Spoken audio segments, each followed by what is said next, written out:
Have you ever noticed how some people never post their own photos on social media? No selfies, no profile pictures that clearly show their face, no birthday posts saying, "Feeling cute today." And yet, they're still there. They scroll, they watch, they know everything about everyone. Here's the psychology behind people who don't post their photos on social media, and why it says more about them than you think. Most people assume it's insecurity, shyness, low confidence, but psychology tells a very different story. Let's break it down. They're highly self-aware, sometimes too self-aware. People who avoid posting photos often have a heightened sense of self-awareness. They don't just see a picture, they see how it might be interpreted, how others might judge it, compare it, misread it. Psychology calls this the spotlight effect. The tendency to believe others are paying far more attention to us than they actually are. These people feel that spotlight intensely, so instead of chasing attention, they step out of it completely, not because they hate themselves, but because they think deeply about how they're perceived. Sometimes, too deeply, they value privacy more than validation. For many people, posting photos equals connection. Likes feel like approval, comments feel like belonging. But people who don't post photos often operate on a different psychological currency. They don't tie their self-worth to external validation.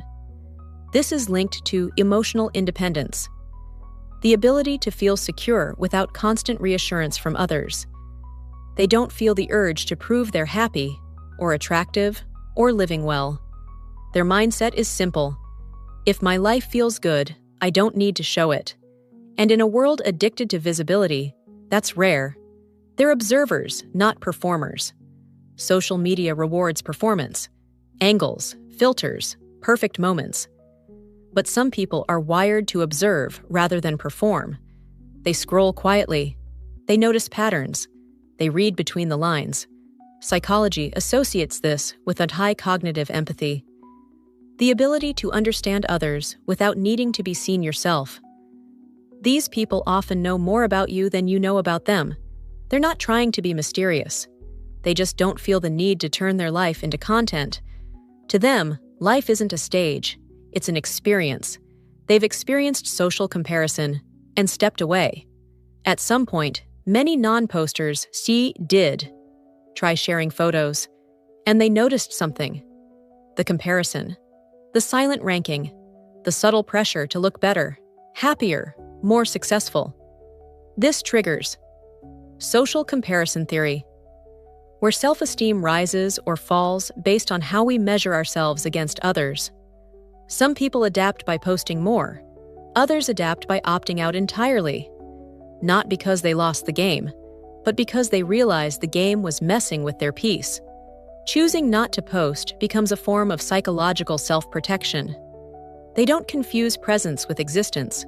Posting a photo says, "I'm here." Not posting says, "I don't need proof that I exist." This is linked to a quieter but powerful trait: internal identity stability. Their sense of self doesn't depend on being witnessed. They can enjoy moments without documenting them, celebrate wins without announcing them, change without explaining themselves. Ironically, these are often the people who are most comfortable being alone, but not lonely. Sometimes it's not confidence or insecurity, it's control. Here's a part people rarely talk about. Not posting photos is also about control. Control over narrative, control over access, control over who gets to know them. Once something is online, it's no longer fully yours. Some people instinctively understand this, so they choose silence over exposure, not because they have nothing to show, but because not everything deserves an audience. So what does this all mean?